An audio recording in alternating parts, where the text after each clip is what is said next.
Yes, I noticed the Korean War is very interesting. It's turning out to be a family affair. The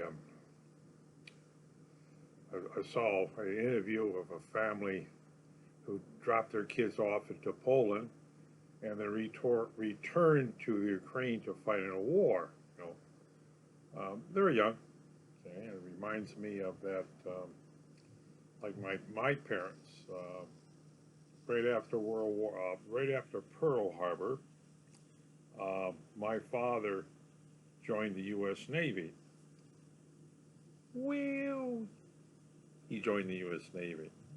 Well, he's actually 200 of people signing up for the U.S. Navy were transferred over to the U.S. Coast Guard, um, which surprised him. So he spent his in a boot camp, okay, and then he spent his first year in the Coast Guard guarding New York City. Okay, well, my mother was a nurse, and she went down to with her sisters, right? Her brother was in the army, but she went down there with her sisters recruiting thing and says, "Well, we want to join too."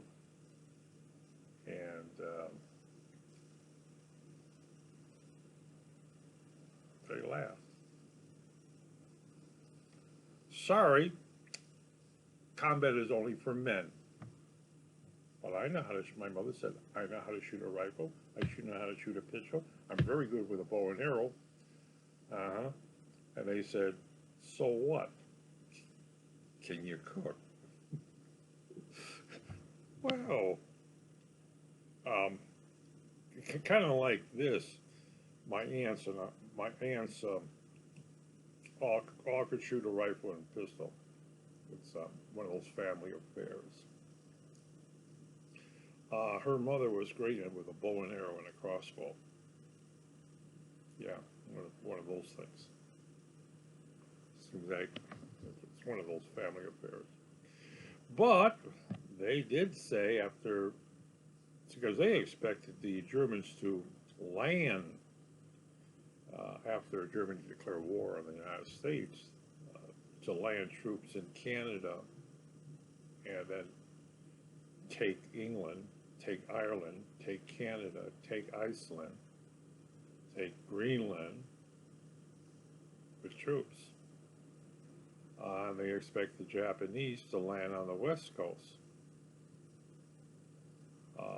bypass Wake and Guam and what have you, and Hawaii, and just land troops in San Francisco.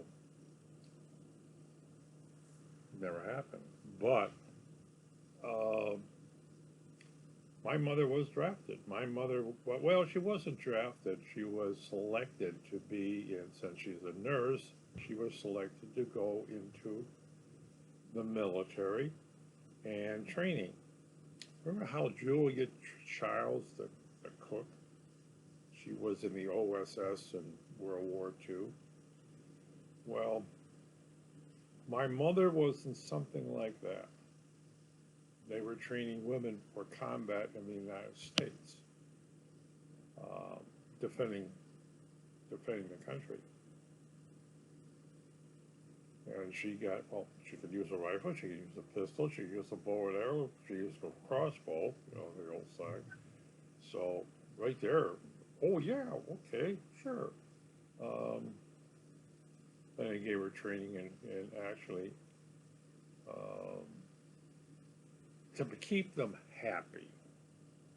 Yeah, to keep them happy and out of their hair. They went out there and the local army base, Fort Sheridan. They would have rotation up there. And then they went to a place in Wisconsin and they trained up there with a bunch of other women and to keep them happy. One thing for civil defense, yeah. Um, because they might find themselves being in the middle of medical field. They might find themselves on a battle zone.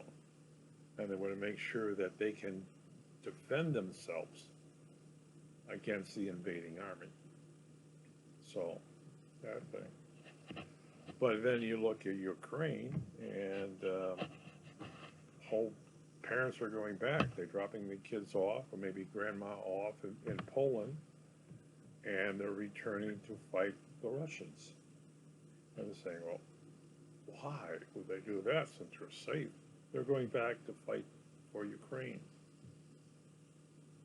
And they don't, as they said, they kiss their kids goodbye. We're going out for war, and hopefully can make it free so you have a homeland.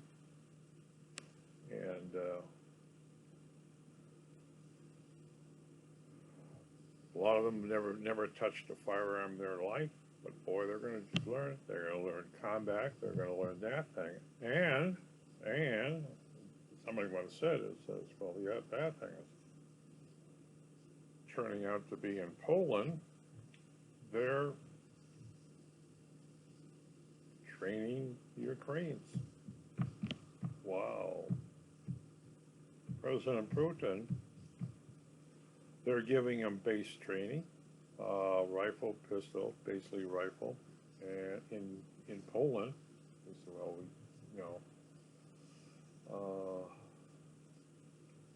they said, well, you guys, basically, they tell husband and wife team that they may have to protect Poland. So they're going to give them some basic training. They give them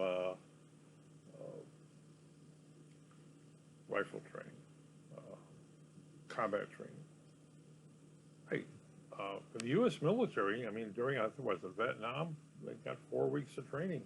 They get there, they get, in Poland, they get 4 weeks of training, or whatever, 2 weeks of training. And before they return to Ukraine.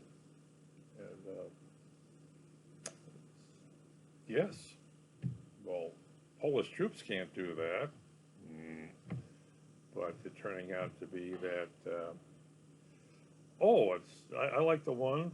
There's a group of British soldiers still in Ukraine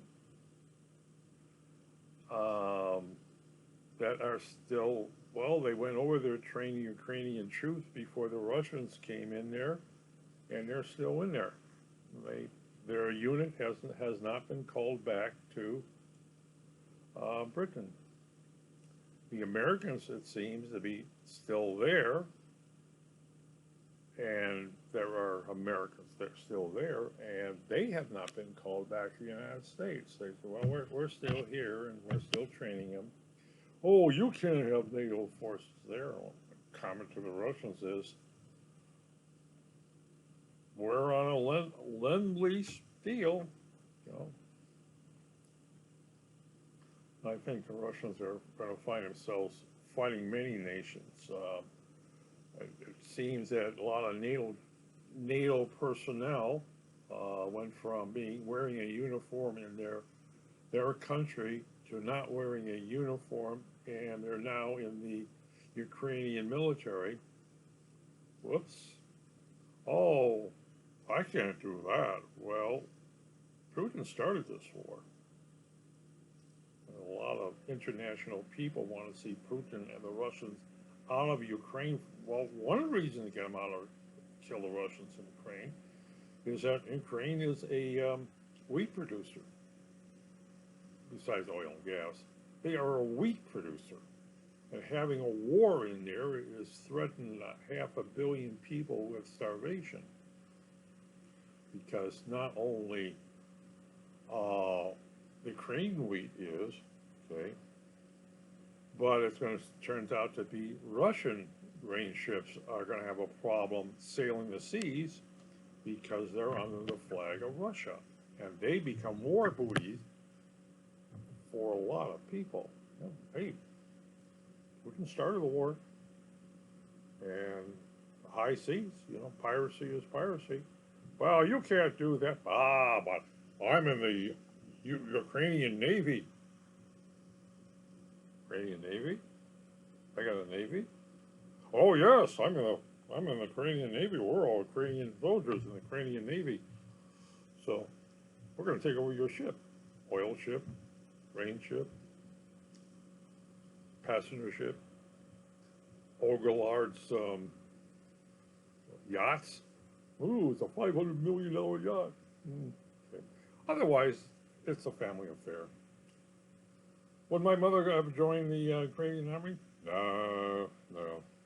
She had her own problem. What's that? Surprise!